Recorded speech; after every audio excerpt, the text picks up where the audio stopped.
late Monday night, these press conferences.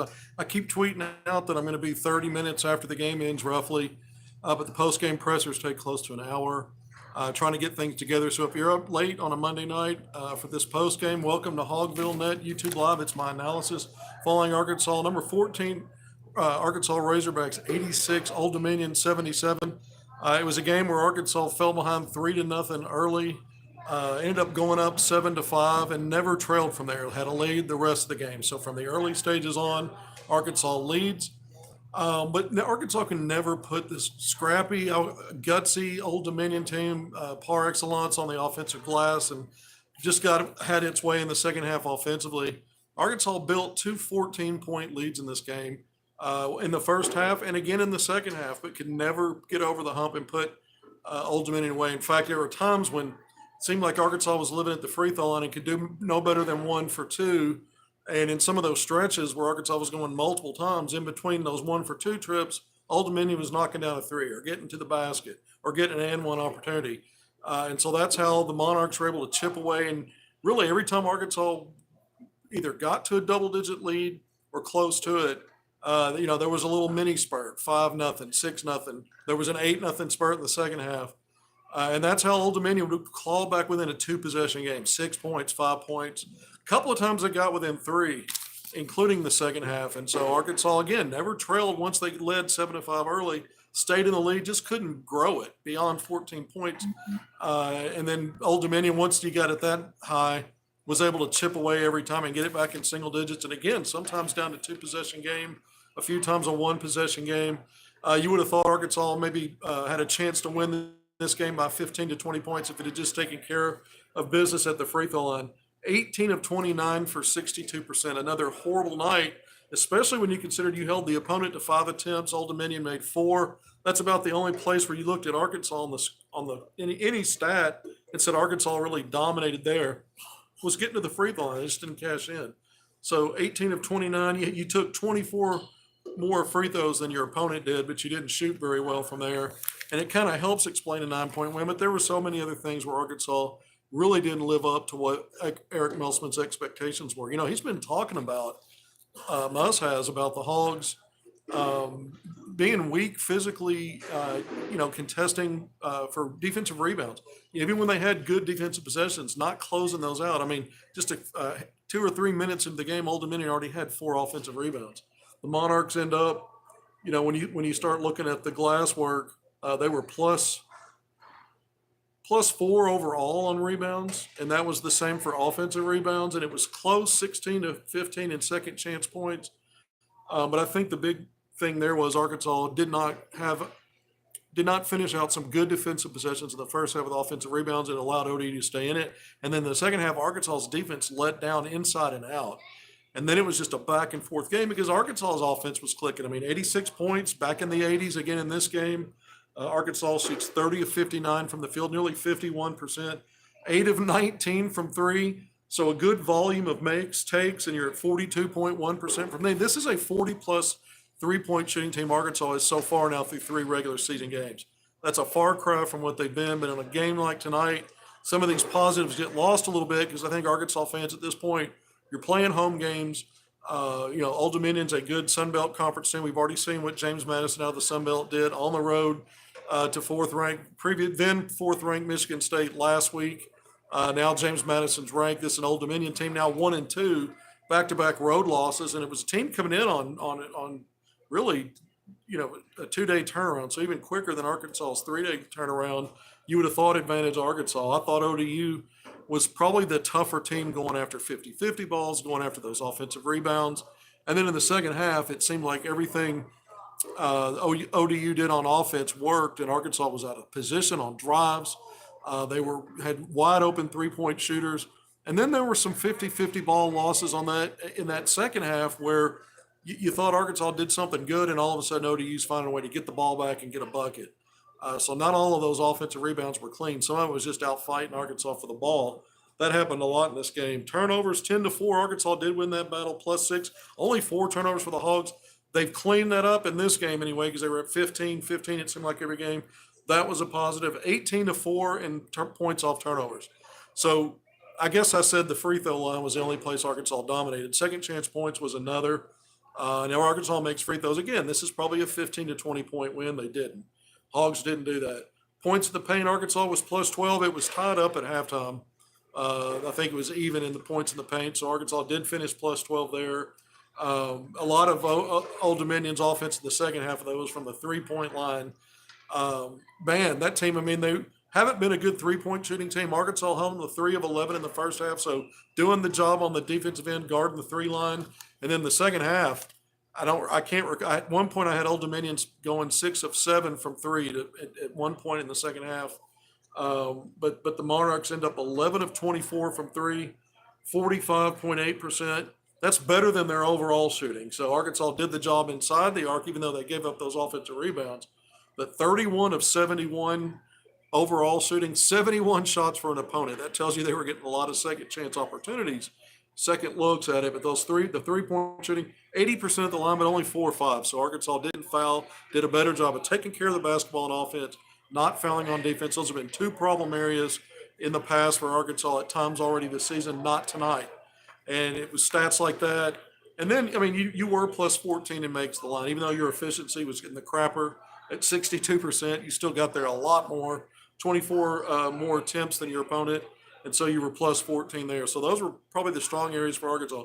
Individually, you got to tip your hat to, I think, 3 Hogs who had their best games of the season. I think it's pretty clear when you look at it, not only from an offensive standpoint, but holding the team together, because Arkansas was going through some foul trouble in the first half and throughout the game, really, for Tremont Mark, who's been Arkansas's probably most consistent two-way player so far this year.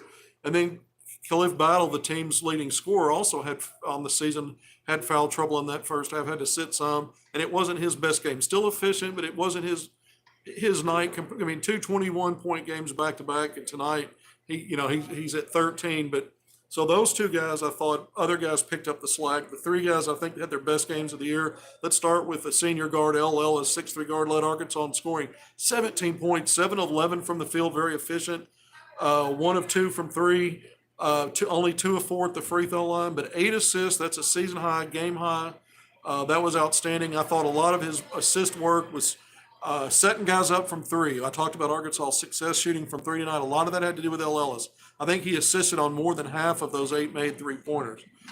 So that was really good by L there. 3 rebounds, that you'll take that from your lead guard. He had a steal, 0 turnovers. 0 turnovers in those 34 minutes and a plus 8 in the box. So L. Ellis, I think about how Arkansas turning the ball over and getting it in his hands when this game was really, hovering 2-3 possessions down the stretch. He was the guy going and getting buckets for Arkansas in a lot of in several of those moments on offense. Playing 2-man with Mackay, getting downhill and getting to the basket. He's tough. He doesn't look big. He's not explosive, but he's good enough, and he's pretty damn quick, and he's got really nice finishing skill when he's off balance and has left his feet. So, and he's athletic, but I just mean he's not finishing over people. He's finding ways to get around them underneath and finish him with skill. L. Ellis with a superb game. Devo Davis, his best game of the year offensively. I thought he had a strong first half defensively, like Eric Melsman said, a poor second half like most of his team. He and his teammates did in the second half defensively. But Devo, 16 points. His offense, 10 in the first half, helped carry Arkansas with Mark on the bench in foul trouble and battle, getting limited playing time because of his foul problems. 6 of 11 from the field for Devo, only 1 of 4 from 3, but he did hit a 3 early in the game. Really, Arkansas's first 3 to get things going there. Only 3 of 6 at the foul line. Devo's got to do better than that. It was part of Arkansas's problem tonight was free throw shooting. We talked about that. But 37 minutes for Devo, 5 rebounds, 2 assists, a steal, 0 turnovers for him. And he's been a low turnover guy so far this year. And he led the team with a box score plus 12. So 37 minutes. And when he was on the floor, Arkansas was at its best. Then Makai Mitchell, double-double at Arkansas now. 15 points, 10 rebounds, 6 of 7 from the field. 3 of 5 at the line on a night where you're shooting around 60%. He matched what other guys would be doing a lot better there. He wasn't any worse than most of the guys and was better than some, but you'll take the 3 of 5. But 15 points, 10 rebounds. He had a block shot. Mitchell was really key because Arkansas has not been able to get consistency from that 5 spot. And there were times Arkansas tried to play small ball tonight, and it just seemed to be more pronounced, the lack of physicality in the paint, around the rim, not only defending but getting rebounds. And so Mitchell was the one guy in there that was being physical and getting his rebounds. Very efficient shooting the ball, again, 6 of 7. He missed a chippy. He seems to always have one of those, but he made everything else. But 29 minutes for Makai. And so Chandler Lawson started again. But again, here's a guy that, has not been able to stay on the court so far in the regular season. He's in and out pretty quick after having a great game against Purdue in that exhibition game. And then, this wasn't a great night for Jalen Graham. Didn't play much. He did score a basket in the paint. That's where he scores. So he did get limited playing time. But tonight, Makai Mitchell was far and away Arkansas's best option, at that 5 spot. Just kind of running through this, we talked about Battle, 13 points, 3 of 6 from the field, 2 of 3 from 3, 5 of 6 at the line. He was the one guy that stepped to the line and made the kind of percentage you'd like to see. But he played 21 minutes, had 2 rebounds and an assist, dealing with foul trouble. He was a box +4. And then Tremont Mark, this wasn't his night in terms of minutes played. I mean, he's normally going to be on the court a lot more than 21 minutes, usually 10 or more than that, at least. 7 points, 2 of 7 from the field, only 1 of 3 from 3. 2 of 2, he made both of his free throws.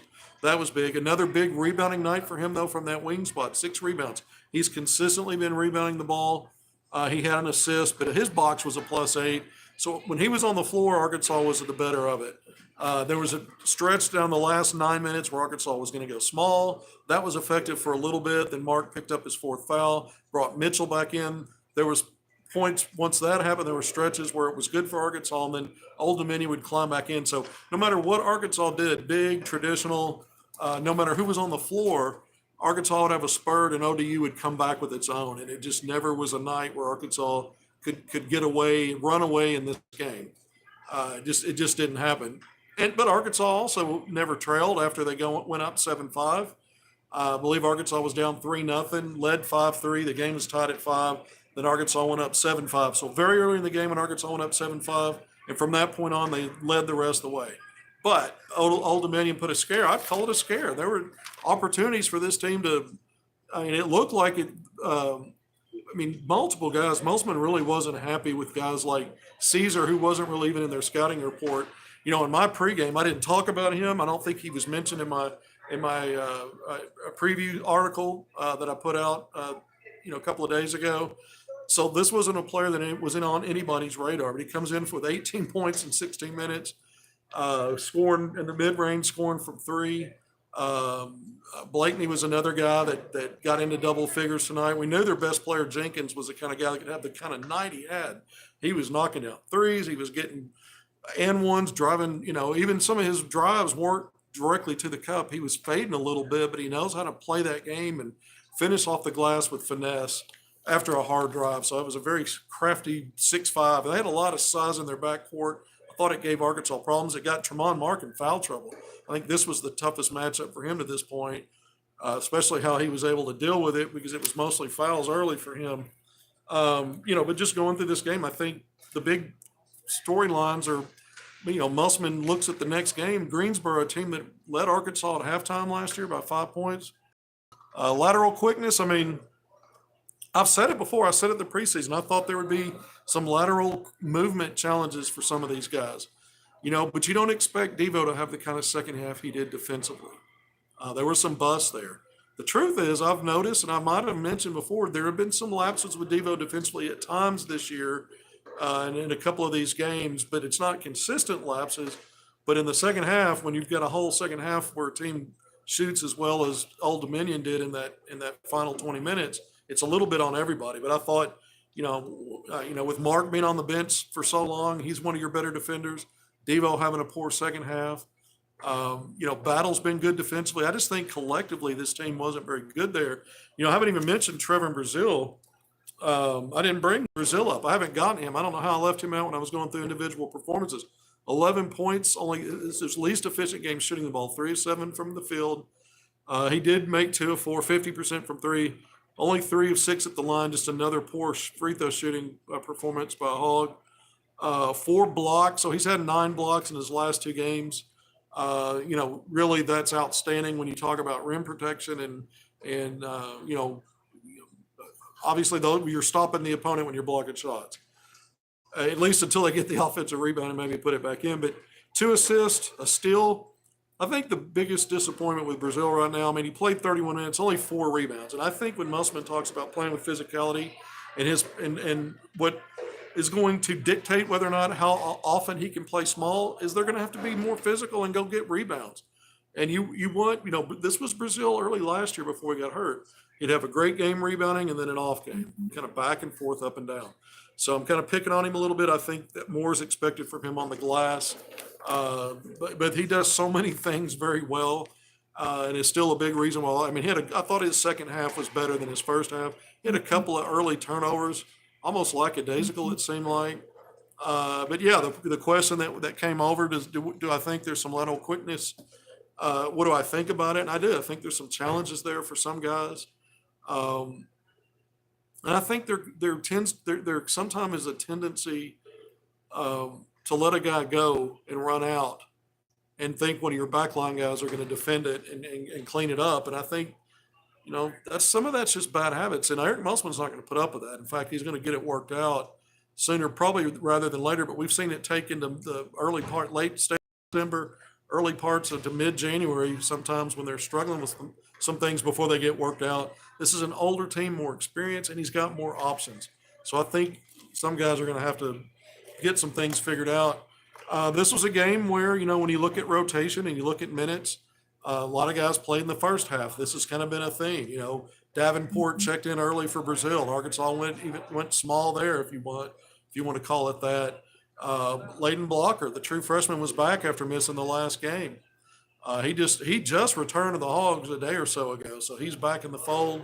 Got some first half run, and so guys got to play tonight. Graham played but didn't play much. Blocker didn't appear in the second half. Davenport had some moments. He hit a 3 that kind of helped Arkansas cap a big run in the first half to take that first 14-point lead. They had another one there in the second half, and it looked like maybe this was when Arkansas was going to go ahead and gas it into that next gear and win this thing 20 maybe or get close to that, and it just didn't work out that way. I think after that 14-point lead in the second half, I believe it was an 8-0 run that ODU responded with to get it back to a 2-possession game, get it back down to 6. It was that kind of a thing most of the night, really, other than 2 or 3 times when Arkansas would get it to double digits, maybe a handful of times where they would actually get it to 10 or more. But it was just not one of those games where Arkansas ever gave up a lead once it got it, but it wasn't a game where Arkansas could win comfortably and put everybody back on the floor and give guys looks. And this may be the kind of game Arkansas needs. Musselman thinks Greensboro, he said it in the post game, Arkansas is going to have to play its best game so far in the regular season if it's going to win that game. And this is a home game at Bud Walton Arena. We know what that team did last year. Again, led Arkansas by 5 at the half. Arkansas, it was anybody's game late. Arkansas had to pull that game out. That was the game Brazil went down and was injured, early December game. So this will be the return of Brazil against Greensboro, the return of Greensboro to Bud Walton Arena. There's a lot of storylines. And then a game like tonight maybe puts a little scare into the fan base, into the team. I don't think Musselman and his players have any fear. I just think they want to get some things cleaned up and fixed. He's continued to talk about lack of physicality, not closing out defensive possessions with defensive rebounds, and then some of the gaffes tonight defensively in the second half. I don't know what explanation can be given there. You hope that's just an anomaly and not going to be a thing that continues. But some of the other stuff, I don't know how you get better there either, because it's a recurring problem. I mean, there may be some way to challenge a couple of guys to step up a little bit there, and then you hope it snowballs. Because Arkansas, you go back to the Purdue game, and Musselman mentioned in the postgame, it was something I agreed with. Arkansas held its own on the glass. It didn't win against Purdue, and Purdue had a 17-0 advantage in second chance points. But Arkansas seemed to be a little bit more physical, and even that wasn't enough physicality for Musselman in that game, but they were still a little bit better against a far superior opponent than what they've played so far. And these last 2 games, he's certainly not been pleased with the work, keeping teams off the offensive glass, and Arkansas doing a better job defensive rebound. Even though statistically it looked good coming into this game, they still didn't get enough, keep other teams off the offensive glass enough. And that carried over again tonight. The other thing, I think we didn't expect this team to shoot as well as it did from three. It was really a half of hot shooting from three the first half. Arkansas did the job. I mentioned that earlier. So you wonder how much of that was bad on Arkansas and how much of it was you had two or three busted assignments. Guys got hot and confident and they were feeling it, and now things just started going. It could be a little bit of both, but I think Arkansas is going to have to do a much better job with one more game to go before you go to the Bahamas, because you can't be looking ahead to that. Musselman said it. You're going to have to play your best game this season, probably to beat Greensboro. And I know that sounds a little odd, but that's a tough team that Musselman thinks could win its conference this year. He talked about tonight Old Dominion being a team that's going to be able to compete with the Sun Belt. We know James Madison's off to a great start with that upset win at Michigan State. It's. I know it's getting close to 10:30. We came on a little later tonight. Press conferences, like I said, they used to be 30 or so minutes. Now it's getting closer to an hour, and we get a game in 9 o'clock or a little bit later, and it's a Monday night. So I realize not everybody might be joining us tonight, but I thought this was a fascinating game because I think it helps Arkansas. Obviously, you want to win. Arkansas is 3-0 now. They didn't move up in the AP poll this week. Still at 14. That was the same as it was in the preseason a few weeks ago when that came out. But a game like this probably helps Arkansas. I know Purdue, you learned a lot from that. You won that game. Didn't count. Boy, you would have loved for that one to count. But this one, this is a learning lesson for Arkansas. They found a way with Tremont Mark playing through foul trouble tonight. You weren't even sure if he was going to be able to close and finish the game, and other guys stepped up. I thought L. Ellis was huge down the stretch. I thought Devo Davis in both halves, especially the first half. I thought Mekhi Mitchell in both halves. Those guys were big. Battle at times really helped Arkansas. Mark had his moments in that second half. Once he was able to play, he played more minutes than that. Does this knock us down the rankings? No. I mean, Arkansas's got another game on Friday. Rankings come out again on Monday. Not necessarily. I mean, it just depends on what other teams are doing around Arkansas in those rankings. I don't know that Arkansas, even with a win over Greensboro, unless you've got some upsets around it, they're going to move much. It may take, a big performance out in the Bahamas to move the needle at all and have a shot at getting back in the top 10. I mean, Duke's already lost to Arizona. We know that happened on Friday night when Arkansas was sort of struggling for a good part of the game against Gardner-Webb. In a close game at home against Arizona. Arizona jumped, leapfrogged the Hogs. But those were two ranked teams. Duke's still in the top 10 right now, by the way, at 9. You'd love for Arkansas and Duke here in a few weeks here in Bud Walton Arena to both be top 10 ranked teams when that matchup happens. You would have loved for Duke to have knocked off Arizona, at least in terms of the prestige of that game, because you were hoping maybe both would be undefeated at that point, and there'd be even more tension around it nationally. It's still going to get plenty. It's the first ever ACC-SEC challenge, but Arkansas's got work to do before that. Right now, I don't think Arkansas can afford to even be thinking about the Bahamas. Greensboro is going to be tough in a few days. Musselman does get the extra time. You get 4 days in between games on this one. I think that's going to help. And I think some guys are going to respond. I think we might see Brazil's best game so far. He's been good in some ways, really good in some parts and stretches. I mean, that transition tap pass from Devo to Brazil and the dunk just showed you, if you had any questions about his knee, it probably answered them there if you weren't already satisfied. And then some of those blocked shots, I just think he's got to get tougher on the glass, more consistent on the glass. He's been a low volume field goal shooter so far. Arkansas may need to incorporate him a little bit more in the offense moving forward. But this is a guy that hasn't been forcing it either. So in some regard, you like that. Old Dominion, I mean, you got to give this team credit as well. It's a team that was on the road Saturday at Ball State and lost by 5 and really fared about as well, losing a losing effort at Arkansas, a ranked team and a high major opponent. And you had a really good crowd in here at Bud Walton Arena tonight, but it was quiet for a lot of stretches. This place never really got wild and been able to sustain it because Arkansas could never sustain momentum in this game. And so when your team starts losing momentum, your fans feed off of that and vice versa. So when the fans are more quiet, sometimes the team, struggles a little bit. I'm not blaming anything on the fans. I'm just saying that's the nature of basketball in home games sometimes. But the Arkansas Razorbacks now 3-0. In the pregame, I talked about some of these things about the size in the backcourt.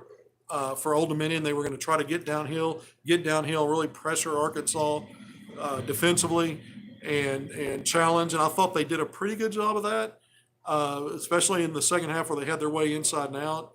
But I think Arkansas, as bad as the defense was in the second half, I thought it was pretty good in the first half. I think the stats reflected that. But you can have when you have a bad half like they did in the second half. That's the last impression you have. And you see the scoreboard. You only beat a team by 9. You were thinking, well, this will be another game.